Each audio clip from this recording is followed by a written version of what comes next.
you scanned the internet looking for chicks with pierced nipples, and you slipped a couple clicks and went and found the talking cripple. His concept is to share with you his many thoughts, and it's clear-headed cause he never drank a beer or hit the pot. So if you have an open mind and a willingness to learn, stay tuned to this page and just see what you may learn. Now grab yourself a snack, kick back and enjoy the unique views of life brought to you by Crippy-Boy. Hey everybody, welcome to the episode 5 of the Crippy-Boy show. I apologize for not being good about updating my videos for a few weeks here. The last couple months have been a bit busy in my life, which actually kind of brings me to what this video is going to be about. I want to talk today about work and why people with disabilities tend to not go to work, and why a lot of people tend to hold that against us. There's a misconception of why people don't work. A lot of people think it's just out of pure laziness, but I hope I can help show why that's not actually true. Just a little bit about what I've been up to the last couple months. I've been working on this Medicaid infrastructure grant here in Colorado. I attend 3 to 4 meetings a week discussing how we can have a Medicaid buy-in in Colorado, different employment incentives for people, trying to encourage people with disabilities to go back to work, and different avenues to help them do so. Also took the professional engineering exam about almost a month ago now. It's about 2 months out till you get results. So here, hopefully in about a month, I'll know if I am officially an engineer or not. Doesn't really matter to me a whole lot, other than the state gets a little angry if you claim to be an engineer but aren't registered as a licensed professional engineer. So yeah, waiting on that. Meanwhile, still working on my own business, crippieboy.com. Winkler Industries, helping my buddy over at Gorilla Gravity. Check out ridegg.com, doing a downhill mountain bike project, helping them with some odds and end parts for the bike. Hopefully they'll have a couple prototypes going here in the next month and get some testing done over the winter and go into full production next year, if everything goes well. So back to the topic at hand, your work and why people with disabilities don't go back to work. Or don't ever go to work. Say they're born with a disability or acquire it at a young age. A lot of times they never go to work. They grow up, they live on the system. They collect their SSI check, their SSDI check, and get their food stamps, their Medicaid, their Section 8 housing. Why work? You got it made. That's the way it looks on the surface. Okay. If you consider having it made, collecting $674 a month in SSI, maybe getting $150 a month in food stamps. Yeah, you get discounted rent, so you're only paying a couple $100 in rent, but you're living in poverty. You're eating ramen noodles and tuna fish. It's not a fun life. I've been there, I've lived that life, and I hope never end up back that poor again. I'm in a different situation now. I'm on SSDI. I get $1,905 a month, tax-free. I have even less incentive to work. That pays all my bills. I have an internal desire to work, and that's why I am working hard on finding avenues to get back to work. And I want to be a productive member of society. I want to contribute. I want to pay taxes. I want to live the American dream, as everybody else says, you know.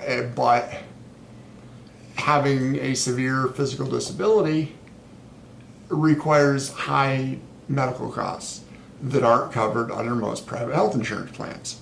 And therein lies one of the biggest problems, medical coverage. If you can't qualify for insurance, or the insurance doesn't cover your medications, your therapies, in my case, home health care, $30,000 a year out of my pocket to pay somebody to come get me in and out of bed. Or the government can pay that $30,000. I can go out and make $100,000, pay in $30,000 in taxes, and not be on Section 8, not be on food stamps, not be collecting a Social Security check. To me, it's obvious what the solution is. You find ways to help people go back to work. The government hasn't seen it that way historically, and it has to do with when the laws were written, as I said in the second episode. Social Security laws haven't been reformed in 20 years, 30 years. 83 was the last major change. Back into the 70s, everything really significant. So you're working on 30-year-old laws You out there that are over 25 know the world's changed a lot in the last 10 years. Technology's changed a lot. If you can blink your eyes, you can get a job. Now, I'm not saying a full-time job. I'm not saying that everybody's capable of 40 hours of work, a work a week. Everybody might not be capable of, $25, $30 an hour jobs. But you can go and greet somebody at Walmart for $9.50 an hour, 4 hours a week, and you're at least contributing some.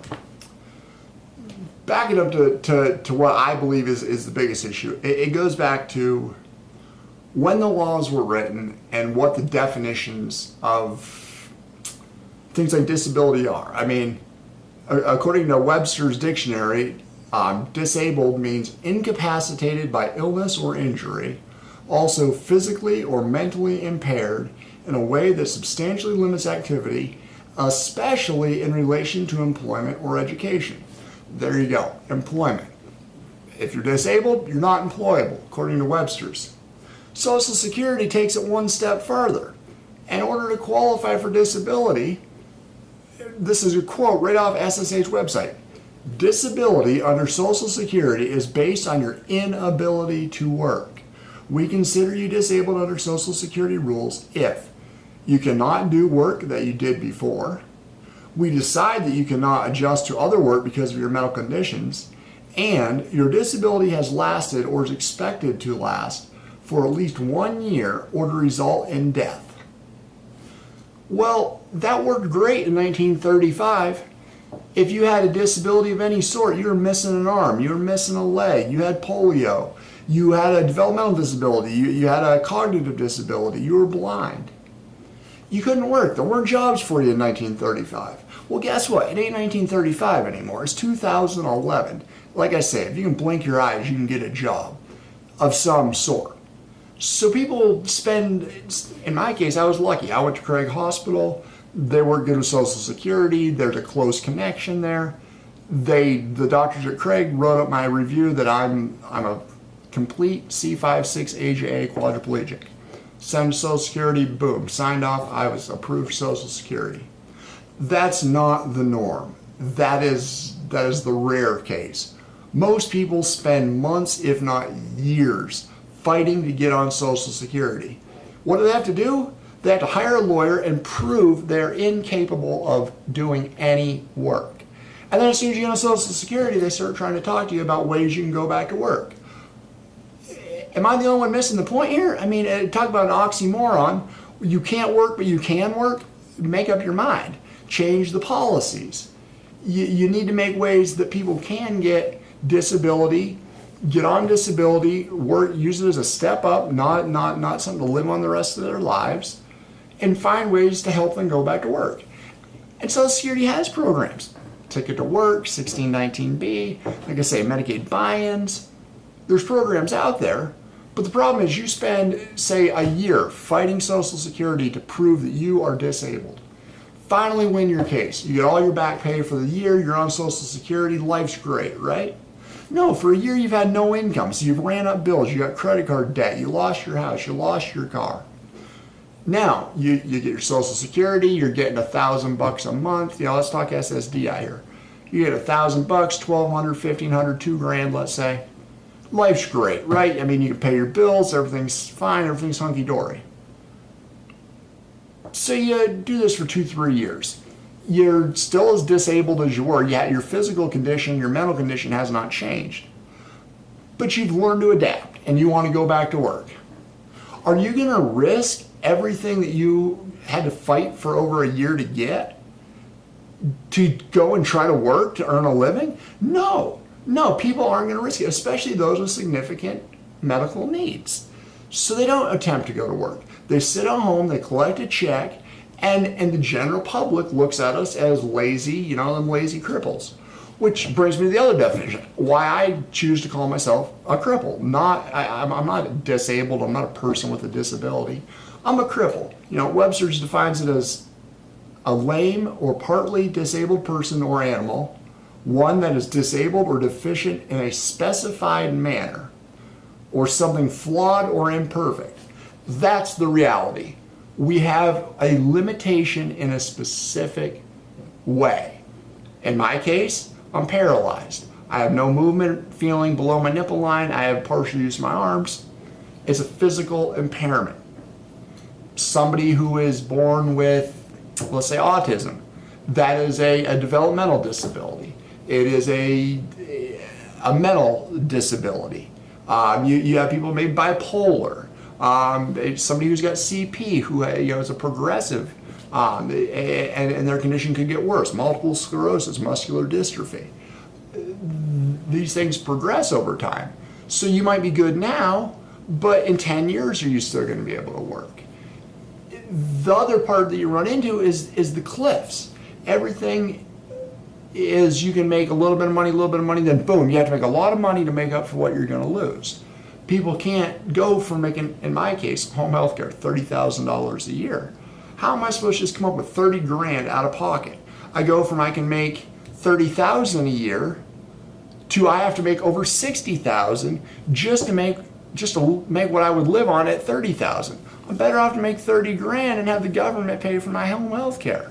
It makes sense for everybody. What would really make more sense is that I can make 60 grand and the government would still pay for my home health care, and everybody wins. I pay more in taxes. I'm not on any other program other than Medicaid and Medicare. I am paying taxes. I am contributing to society. It just makes sense to get people back to work. But when your program starts out with you have to prove you can't work just to get on it, and then they turn around and tell you, well, there's ways you can work even though you are disabled, there's no incentive. There's just no incentive. And, and later in videos, I'll get into more detail on some of these other programs you can use to work, because they are out there and there are ways to make your life better and to actually be employed. Like I say, things like 1619B, Ticket to Work, Voc Rehab can help you with stuff, DVR. There are a lot of good things out there. But when on the surface it's flawed from the beginning, there's just no encouragement to go to work. Yes, I apologize for coming down. I had a little bit upset here on the first video back, but I just am really frustrated with this topic right now, and I'm spending a lot of my time trying to work with the government here in Colorado to improve it with the Medicaid buy-in, and feel like I'm running up against a brick wall. I want to work, I want to pay taxes, but I expect to be able to get the services I need from the government in order to do so. Excuse me. Anyway, check out crippiconcepts.com. We should be adding some new products here in the next month or so. Ramping up production. All depends. I might be buying a house. If I do that, then it might slow things up for a little bit, but in the long run will make us a bit more productive and be pumping out products a lot faster. Everybody subscribe, check us out, leave comments, love to hear what you're thinking. If you have any thoughts on videos you'd like me to record, you have questions for me, throw them in the comments sections, shoot me an email. Keep watching the videos. Thanks a lot.